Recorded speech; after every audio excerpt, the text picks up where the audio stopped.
আজকের ভিডিওটি আমি এই প্রাকৃতিক সৌন্দর্য দিয়েই ভিডিওটা শুরু করছি। সকালে ঘুম থেকে উঠতে উঠতে প্রায় 6:30 7টা বেজে গেছে।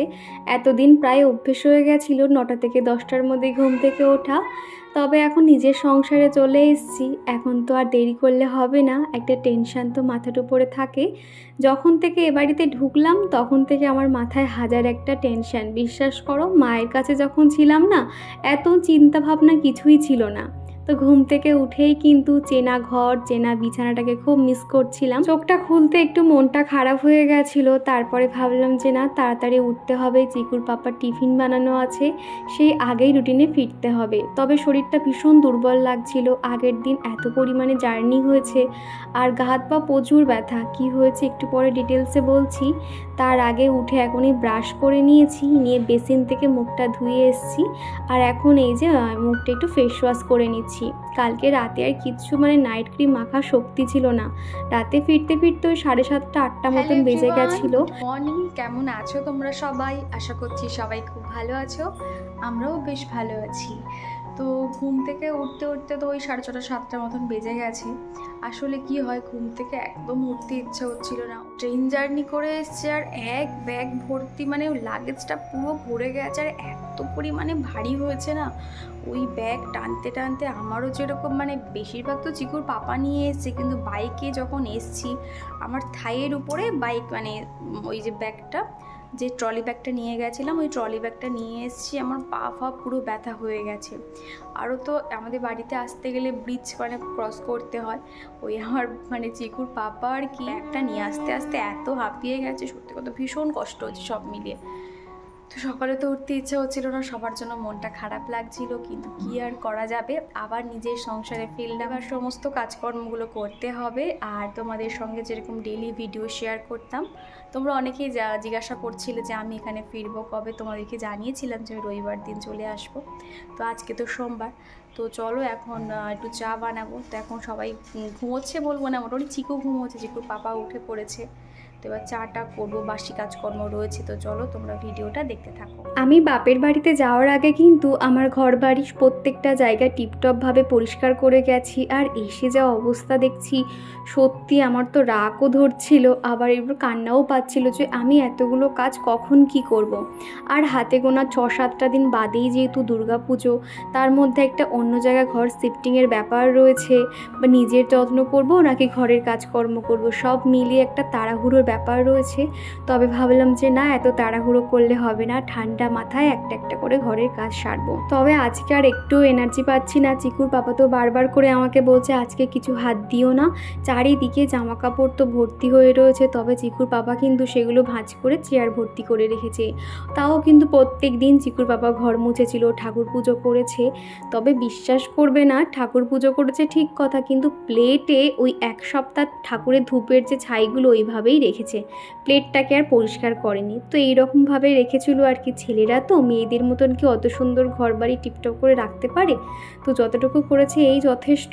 তবে কি জানো তো, রান্নাঘরে প্রত্যেকটা জায়গা দেখছি কি একটুখানি তেল চিটচিটে ভাব যেন বেশি বেড়ে গেছে। সেরকম কিন্তু কিছুই রান্নাবান্না হয়নি। চিকুর পাপা মনে হয় জোর একবার সকালবেলা চা বানিয়েছিল কোনো একটা দিন, তারপরে কিন্তু একদমই কিছু হাতই দেয়নি। তাও দেখছি তেল চিটচিটে ভাব হয়ে গেছে। আজকের দিনটা একটু রেস্ট নেই, কালকের থেকে যে কোনো একটা কিছু পরিষ্কার পরিচ্ছন্ন করব। তো ওদিকে তো দেখলে চিকুর পাপাকে চাটা দিয়ে এসছি। আর আজকে সকালে টিফিনে বানাবো রুটি আর তরকারি। আজকে সকাল থেকে এত ঝলমলে রোদ আর এত পরিমাণে গরম লাগছিল না, শুধু মনে হচ্ছিল কখন রান্নাবান্না শেষ করে আমি বালিশগুলোকে রোদ খাওয়াতে পারবো এবং ঘরের জানালাগুলোকে খুলতে পারবো। তবে কি জানো তো, দুপুরের পর থেকে যদিও এত রোদ ছিল না, একটু মেঘলা হয়ে এসছিল। আগের একটা ভিডিওতে আমি জানিয়েছিলাম আমি ফার্স্ট পেমেন্ট পেয়েছি। আর তোমরা কি জানতে চাও আমার ইউটিউব জার্নি, আমি কবে থেকে ইউটিউব জার্নি শুরু করেছি এবং কি কি বাধা আমাকে ফেস করতে হয়েছে, তোমরা যদি জানতে চাও অবশ্যই আমাকে কমেন্ট করে জানিও, আমি অবশ্যই রিপ্লাই দেব। তোমাদের যদি কোনো প্রশ্ন থেকে থাকে যে কত ভিউসে কত ডলার, সমস্ত কিছুই কিন্তু পরের কোনো একটা ভিডিও আমি সেভাবেই তৈরি করব। তো এদিকে দেখো হাতে কোনো 5-6টা মতন রুটি করেছিলাম, চিকুর পাপাকে 4টে দিয়ে দেবো, আর বাদবাকি 2টো থাকবে, আমি আর চিকু সেটা নিয়ে খেয়ে নেব, কেননা একটু পরে তো রান্নাবান্না শুরু করব। এখনও কিন্তু চিকু ঘুমোচ্ছে। আসলে কালকে আসতে না এত পরিমাণে জার্নি হয়েছে কি বলবো তোমাদের। সেই দক্ষিণ বারাসাত থেকে প্রথম ট্রেনটা মিস করলাম, তারপরে আবার শিয়ালদাতে এসে ট্রেন আবার লেট করলো। ট্রেন থেকে যখন আমরা ট্রেনে উঠলাম তারপরে দেখছি কি এত পরিমাণে এক একটা স্টপেজে এতক্ষণ দাঁড়াচ্ছে, ট্রেন তো যাচ্ছেই না। যেখানে আমরা আধ ঘন্টায় মানে আমরা পৌঁছে যাব সেখানে আমরা 2 ঘন্টায় পৌঁছেছি, এরকম একটা ব্যাপার হয়ে গেছে। সব মিলিয়ে ভীষণ তালগোল পাকিয়ে গেছে। আর কি পরিমাণে যে কালকে বিভৎস গরম ছিল, তোমরা তো জানো, রবিবার দিনকে আর কি। তো সব মিলিয়ে চিকুও কিন্তু ভীষণ ক্লান্ত হয়ে গেছে। আজকে না চিকু পুরো 10টা অবধি পুরো ঘুমিয়েছে, আর আমিও দেখো রান্না করতে করতে একদম পুরো ঘেমে গেছি। তো তারপরে ভাবলাম একটু ফ্রেশ হয়ে স্নানটা আগে সেরে নিই, তারপরে আর কি বাদবাকি কাজকর্ম করব। তো চিকুর পাপা আর কি সবেই বেরিয়ে গেছে। আর এই সাইডে এসে দেখছি আমার প্রত্যেকটা গাছপালার পাতা পুরো হলুদ হয়ে গেছে। চিকুর পাপাকে বলেছিলাম গাছে জল দিতে, সে না মনে হচ্ছে জল দিয়েছে কি দেয়নি জানি না, আমাকে তো বলছে দিয়েছে, জানি ভয়ে এক্ষুনি যদি বকাবকি করি যে তোমার জন্য গাছগুলো সব মরে যাচ্ছে, তুমি কেন জল দাওনি, সেই জন্য বলছে হ্যাঁ দিয়েছি। তো আমি আর কিছু বললাম না। কালকে রাতে তো বাড়ি ফিরেই আগে আমি জামা কাপড় না ছেড়ে আমি গাছগুলোতে 1 বালতি জল দিয়েছি। বিশেষ করে মানি প্ল্যান্টগুলোর পাতা একদম ঝিমিয়ে গেছিলো জানো তো। তো তারপরে সেগুলোকে কাল রাতেই জল দিয়েছি, আর একটু পরেও আবারও জলটা দিয়ে দেবো, তাহলে আশা করছি গাছগুলো ঠিক হয়ে যাবে। আর এরকম রাস্তার পাশেই দেখছি একটা ছোট্ট কি সুন্দর তুলসী চারা বেরিয়েছে। তো সেটা বাইরে থেকে তুলে এনে এই টবটাতে বসালাম, জানি না বাঁচবে কি না, তবে দেখো দেখতে কত সুন্দর লাগছে না। তুলসী পাতাগুলো কিন্তু বেশ লম্বা লম্বা রয়েছে, তো দেখা যাক বাঁচে কিনা। তবে আমার ঘরে তো খুব একটা তুলসী গাছ বাঁচে না, তবে মা যে গাছটা লাগিয়ে গেছিলো গাছটা কিন্তু বেশ ভালো গ্রো করছে। আর এই জায়গাটা কি ধুলো হয়ে গেছে। এতদিন চিকুর পাপা কিন্তু জলটা জল দিয়ে এই জায়গাটা ধুয়ে দিয়েছে, ঘর মুছে দিয়েছে, কিন্তু ছেলেরা দেখবে অত ভালো করে তো ঝাড় দিতেই পারে না। তো আমি ভাবলাম যে আগে মেন গেটটা দিয়ে শুরু করি, মেন গেটটা ভালো করে ঝাড় দিয়ে জল ছড়া দিয়ে দেবো। আর এতদিন পরে আমাদের কালু যখন দেখেছে আমরা এসছি, তার যে কী আনন্দ, বাড়ির সামনে শুধু ঘ্যাট হয়ে বসে রয়েছে। বারবার বলছি উঠে যা, গায়ে ধুলো লাগবে, কে কার কথা শোনে। আগে ওকে বিস্কুট দিতে হলো সকালবেলা, তারপরে বেলার দিকে আবার রুটি বানিয়েছিলাম, রুটিও একটা দিয়েছি। তো সে খেয়ে এখন বাবু টান টান করে পাশেই ঘুমোচ্ছে। তো যাই হোক, তারপরে দেখো জল দিয়ে এই গেটটা ধুয়ে দিচ্ছি, মানে পরিষ্কারই ছিল, তাও একটু ধুলো স্পট লাগছিল বলে আবার ধুয়ে দিলাম।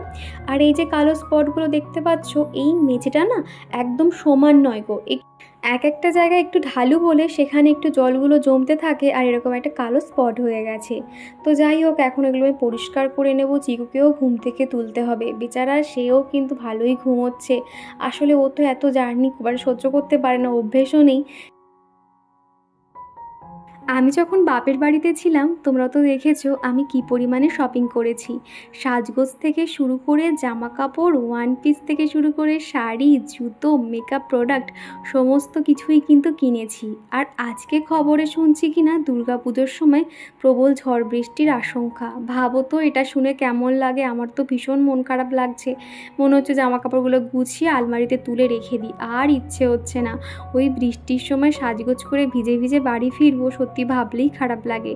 তাও ছোট বাচ্চা থাকলে দেখবে ইচ্ছে করে না, একা হলে তাও মনে হয় যাই ঠিক আছে, কিন্তু এই বাচ্চা নিয়ে না সত্যি মনটা খুব খারাপ হয়ে গেছে।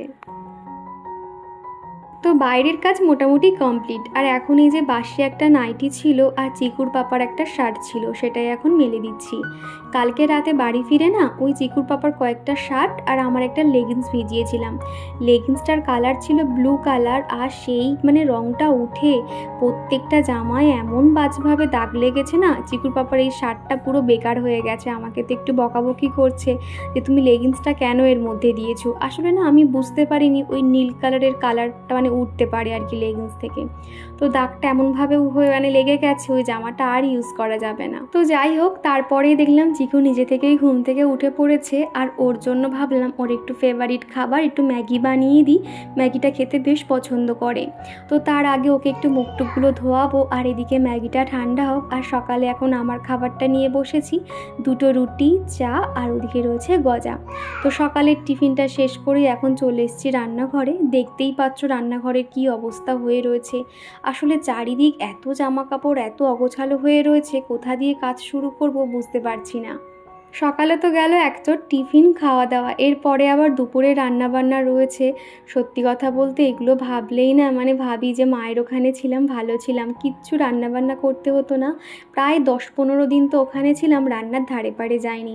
ওই একবার মনে হয় সন্ধ্যের দিকে টিফিনে পাস্তা বানিয়েছিলাম, সেই যা রান্নার কাছে গেছি, আর কিছুই তো করতে হয়নি। আর এখন এই তো আগের দিনে যে কয়েকটা থালা বাসন ছিল সেগুলো সমস্তটাই জল ঝরে গেছে, প্রত্যেকটা জায়গায় রেখে দিচ্ছি। এবং সকালে যেহেতু রুটি বানিয়েছি না, সেলফ এরিয়া কিন্তু অনেকটাই নোংরা হয়ে গেছে, সেগুলোকে একটা শুকনো কাপড় দিয়ে আগে মুছে নেব, তারপর একটু ভিম লিকুইড দিয়ে ঘষতেই কিন্তু সেলফটা পরিষ্কার হয়ে যাবে। আর সত্যি কথা বলতে অনেক আশা নিয়েছিলাম যে দুর্গাপুজোর সময় এখানে ওখানে ঘুরতে যাব, আর সেরকম একটা পুজো পুজো মনে হচ্ছিল। কিন্তু বাড়ি আসার পর না মাথায় হাজার একটা চিন্তা। এর মধ্যে একটা ঘর ভাড়া খুঁজতে হবে ভালো দেখে, যেখানে আমরা ভালোভাবে থাকতে পারবো, কোনো অসুবিধা হবে না। আর সত্যি কথা বলতে প্রত্যেকটা জায়গায় এত অ্যামাউন্ট বলছে না, সত্যি ভালো লাগছে, কিন্তু টাকার জন্য সেখান থেকে পিছিয়ে আসতে হচ্ছে। এক একটা ফ্ল্যাটে তোমার 7-8 এরকম বাজেট বলছে, কিন্তু আমাদের মতন ফ্যামিলিতে অত টাকা প্রত্যেক মাসে শুধুমাত্র ঘর ভাড়াতে দেওয়া তো সম্ভব নয়। সেই জন্য একটু চিন্তায় রয়েছি, মাথায় কত চিন্তা কি বলবো তোমাদের। তাও মনে হয় যে আমার সারাদিনে এত চিন্তার মাঝে আমার ভালো লাগার জায়গা হলো আমার ইউটিউব, আর তোমাদের সবার প্রিয় আমার চিকু সোনা। এই দুটো কিন্তু আমার একটা ভালো লাগার জায়গা বা ভালোবাসা বলতে পারো। এই দুটোর জন্যই কিন্তু আমি মনে এনার্জি পাই, আর তোমরা প্রতিদিন এত সুন্দর সুন্দর কমেন্ট করো, সত্যি কথা বলতে আমার ভীষণ ভালো লাগে, মন ছুঁয়ে যায়। বাড়িতে 10-15 দিন মানুষ না থাকলে যেটা হয় আর কি, চারিদিকে শুধু দেখতে পাচ্ছি টিকটিকি আর ছোটো ছোটো মাকড়সা ভরে গেছে। তো সেই জন্য না ওই যে মশলাদানির র্যাকটা দেখছো আমি একটু ভয়ে ভয়ে সরাচ্ছিলাম, কোথায় মনে হচ্ছে টপ করে হয়তো আমার হাতে টিকটিকি পড়তে পারে। আমার টিকটিকি দেখে ভীষণ ভয় করে, তাও তো সাবধানে স্কচ ব্রাইট দিয়ে সেই জায়গাটাও পরিষ্কার করে নিয়েছি। একটু একটু করেই কিন্তু ঘরগুলোকে সুন্দরভাবে গুছিয়ে নিয়ে তোমাদের সামনে অনেক কিছু ভিডিও প্রেজেন্ট করবো ভেবে আছি, তবে কতটা কি পারবো এখনও পর্যন্ত বুঝতে পারছি না। তোমরা তো ইউটিউব দিয়ে আমার একটা প্রিয় বান্ধবী পৌশালী আমার জন্য অনেক কিছু গিফট পাঠিয়েছে, ঘর সাজানো অনেক কিছু, খুব ইচ্ছে ছিল সেগুলোকে দিয়ে আমি একটা সুন্দর একটা মেকওভার করব বেডরুমের, তবে কতটা পারবো বুঝতে পারছি না। তো দেখা যাক, সময়ের উপর যদি হাতে একটু সময় পাই আর যদি তোমাদের একটু সাপোর্ট থাকে, আমি নিশ্চয়ই সেই কাজটাও করে উঠতে পারবো। আর সকালের কয়েকটা থালা বাসন পড়েছে, সেগুলো এখন একটু মেজে নিচ্ছি। একটু পরেই যেহেতু রান্না বান্না শুরু করব, আবার তাহলে বাসন কোসন পুরো ভরে যাবে। তো সেই জন্য এই বাসনগুলো আগে মেজে নিয়ে সিঙ্ক এরিয়াটা পরিষ্কার করব, তারপর রান্নার দিকে যাব আর কি। তো বন্ধুরা, আমি তো এখানে চলে এসেছি। আমার কোনো একটা বন্ধু বলেছিলে যে দিদি ভাই তুমি তোমার একটা মেকআপ লুক ক্রিয়েট করো, যেটা আমাদের সঙ্গে তুমি শেয়ার করবে। তো আমি অবশ্যই সেটা দেখাবো। এছাড়াও তোমরা ঠিক কেমন মেকআপ দেখতে চাইছো আর কি, ডে মেকআপ কিংবা পার্টি মেকআপ, নাইট মেকআপ, একটু আমাকে বলো, তাহলে আমার আরও ক্রিয়েট করতে সুবিধা হবে। তোমরা একটু কমেন্ট করে জানিও তোমরা ঠিক কেমন মেকআপ দেখতে চাইছো, তার উপরেই কিন্তু আমি স্টেপ বাই স্টেপ প্রত্যেকটা মেকআপ লুক শেয়ার করব। আর এরই সঙ্গে চলো আমার প্রিয় দিদিভাইদের নাম নেওয়া যাক। প্রথমেই কমেন্ট করেছে তুলা দে, রিয়া সমীর দাস, রিয়েল ব্লগ হীরা, মৌমিতা লাইফস্টাইল, জাহানুর খাতুন, আনধি ব্লগ, কল্পনা মণ্ডল, মামনির ঘর সংসার, দেবাশিস সর্দার, টুম্পা লাইফস্টাইল, মৌ অনুর সংসার, রুহি খান, কৃষ্ণা সর্দার, সঙ্গীতা কর্মকার। আর কণিকা দিদিভাই কমেন্ট করেছো, দীপা তুমি ফার্স্ট পেমেন্ট পেয়েছো, শুনে অনেক ভালো লাগলো। তো দিদিভাই তোমাকে অসংখ্য ধন্যবাদ, সবটাই তোমাদের সাপোর্ট এবং ঈশ্বরের আশীর্বাদেই সম্ভব হয়েছে। একই স্টাইলের হাসি, একটু হেসে দাও তো। এরকম হাসি কোথা দিয়ে শিখেছো? ও বাবা, আচ্ছা ঠিক আছে, আগে ঝটপট খেয়ে নাও দেখি। বলো মিমি, তোমরা কেমন আছো? বলো কেমন আছো? কেমন? আচ্ছা ঠিক আছে, খাও। তো দেখলে তো চিকু কত সুন্দর কথা বলতে শিখে গেছে। আগে কিন্তু চিকু একটা করে ওয়ার্ড বলতো, এখন করে কিন্তু দুটো করে ওয়ার্ড বলতে পারে, যে মিমি খেতে দাও বা মিমি খাবার খুলে দাও, এই জিনিসগুলো কিন্তু দেখেছি বলতে পারে। তো যাই হোক, চিকুর পাপা তো সকালে ঠাকুর পুজো সেরে গেছে, আর থালা বাসনগুলো আমি এখন একটু মেজে রেখে দিলাম। তারপরেই কিন্তু আমি রান্না জোগাড় করতে বসেছি। আজকে বেশি কিছু আর রান্না করব না, শুধুমাত্র আলু বেগুন দিয়ে একটু মাছের ঝোল করে নেব। আগের দিনের একটা ভিডিওতে লিটিল ধামাকা ভ্লগ আইডি থেকে এক দিদিভাই আমাকে কমেন্ট করেছো, বনু আজকে তোমার ভিডিও প্রথম দেখছি, তোমার ভিডিও খুব ভালো লাগলো। তো অসংখ্য ধন্যবাদ দিদিভাই আমার চ্যানেলে আসার জন্য। আর এদিকে তোমাদের সাথে কথা বলতে বলতেই রান্নার জন্য যা যা লাগবে সমস্তটাই জোগাড় করে নিয়েছি, সাথে কিন্তু পেঁয়াজটাও ছাড়িয়ে নিয়েছি আর একটু আদাও নিয়ে নিয়েছি। আজকে যেহেতু বাড়ি ফিরবো, মানে আজকে যেহেতু সোমবার, সেই জন্য চিকুর পাপা রবিবার দিনকে সকালেই কিন্তু মাছ আনিয়ে রেখেছিল। ওই যে কাটাপোনা মাছ মনে হচ্ছে, আমি না মাছের নাম খুব একটা মনে রাখতে পারি না। তো সেই মাছটা দেখো ফ্রিজ থেকে আমি বার করে নিয়েছি। আগের দিন যদিও খুব ভালোভাবে চিকুর পাপা ধুয়ে দিয়েছিল, সকালে তাও আরেকবার একটুখানি ধুয়ে নিচ্ছি। এরপরে নুন হলুদ মাখিয়ে 10-15 মিনিটের মতো ম্যারিনেট করে রাখবো। আর এদিকে আমি আলুগুলো যেগুলো কেটে রেখেছিলাম সেগুলোও কিন্তু হালকাভাবে ভেজে নেব নুন হলুদ দিয়ে। এখন যেহেতু রোদটা খুব ভালো উঠছে, সেই জন্য কিন্তু একটু করে কিন্তু প্রত্যেকটা জিনিস আমি রোদ খাইয়ে নেওয়ার চেষ্টা করছি। সকাল থেকে কিন্তু আমার কার্পেট এবং একটা বালাপোস ছিল, সেগুলো কিন্তু খুব ভালোভাবে রোদ খাইয়ে নিয়েছি। আর তারপরে দুপুরের পর থেকে দেখলাম এত সুন্দর একটা হাওয়া হচ্ছে, কিন্তু ভাবলাম যে ভীষণ হয়তো বৃষ্টি হবে, কিন্তু একদমই বৃষ্টি হয়নি। একটু মেঘলা করে এসে আবার জায়গা সেই হয়ে গেছে, কিন্তু এত পরিমাণে গরম লাগছিল না, রান্না করতে ভীষণ পরিমাণে কষ্ট হচ্ছিল। শুধু ভাবছি কতক্ষণ রান্নাঘর থেকে আর কি বার হব। তো রান্না করার আগে ওদিকে পাম্পের সুইচটা এখন দিয়ে এসেছি, আর শুধু ভাবছি যেন আবার পাম্প চাপিয়ে জল না পড়ে। মোটামুটি আমাদের পাম্প ভর্তি হতে 8 থেকে 9 মিনিট মতো লাগে। তো ভাবলাম এদিকে মাছটা আগে তেলে ছেড়ে দিই, তারপরে গিয়ে পাম্পের সুইচটা বন্ধ করব। আর এখন এই যে এদিকে প্রত্যেকটা মাছ ভেজে নিয়েছি, আর একটা মাছের মাথা ছিল সেটাও মাছের ঝোলে দিয়ে দেবো, কেননা মাছের মাথা তো বেশি দিন রাখলে যেন টেস্ট থাকে না, সেই কারণে আর কি। তো ওদিকে দেখতে পাচ্ছ ভাতটাও বসিয়ে দিয়েছি, ভাতটা আস্তে আস্তে হতে থাক। আর এদিকে আমি মাছের ঝোলটা বসিয়েই কিন্তু তারপর চিকুকে স্নান করাতে যাব। সকালে যেহেতু আমার স্নানটা হয়ে গেছে, তাও এত পরিমাণে গরম লাগছে, ভাবছি রান্নাবান্না হয়ে গেলে আরেকবার স্নান করে আর কি খেতে বসবো। মৌ অনুর সংসার আইডি থেকে দিদিভাই আমাকে কমেন্ট করেছিলে, গোপু সোনার জামাগুলো খুব সুন্দর হয়েছে এবং গোপু সোনার জুয়েলারিগুলো খুব ভালো হয়েছে। তো সত্যি কথা বলতে আমারও তো ভীষণ পছন্দ হয়েছে, তবে এখন তো দেখাতে পাচ্ছি না যে গোপাল ঠাকুরকে ঠিক কেমন দেখতে লাগছে। তবে দুর্গাপুজো উপলক্ষে যেহেতু আমি ওদেরকে দিয়েছি, সেই জন্য দুর্গাপুজোর সময় রাধা মাধব, ছোট গোপাল, বড় গোপাল প্রত্যেকে নতুন জামা পরে এবং সাজুগুজু করে কেমন দেখতে লাগছে আমি অবশ্যই তোমাদেরকে দেখাবো। আর এদিকে কিন্তু আলুটা যখন একটু ভাজা ভাজা হয়ে এসছে, বেসিক যে মশলাগুলো দেয় সেগুলো দিয়ে মশলা কষানো হয়ে গেলে বেগুনটাও দিয়ে দিচ্ছি, আর সাথে একটু জলটা দিয়েই হালকা ফুটলে ভাজা মাছগুলো দিয়ে দেবো। আর এদিকে মাছের ঝোলটা হয়ে যাওয়ার সাথে সাথেই কিন্তু রান্নাঘরটাকে সুন্দর করে পরিষ্কার করে নিয়েছিলাম। তবে এত পরিমাণে গরম লাগছিল সেগুলো আর শেয়ার করতে পারলাম না। এরই মধ্যে আমি আরও একবার স্নানটাও সেরে নিয়েছি। আর ঠাকুর ঘরে এসে এখন প্রণাম করতে বসে দেখছি কি এই ধূপটা চিকুর পাপা নতুন নিয়ে চলে এসছে। এই রকম ধূপগুলোর গন্ধ এত সুন্দর না, সারা ঘর পুরো ধূপের গন্ধটা যেন মম করতে থাকে। সেই জন্য বললাম যে সেকেন্ডবার এই ধূপটাই আনবে।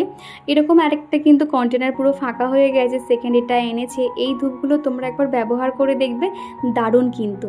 তো চলো ঠাকুর প্রণামটা সেরে নিয়েছি, এখন মা ছেলেতে মিলে দুপুরে খাওয়া দাওয়া কমপ্লিট করে নেব। তো চলো বন্ধুরা, আজকের ভিডিওটা এখানেই শেষ করছি। ভিডিওটা কেমন লাগলো অবশ্যই কমেন্ট করে জানিও। ভিডিওর কোনো অংশ ভালো লেগে গেলে অবশ্যই একটা লাইক দিয়ে দিও। তো চলো আবারও দেখা হচ্ছে নেক্সট ভিডিওতে। তো চলো টাটা।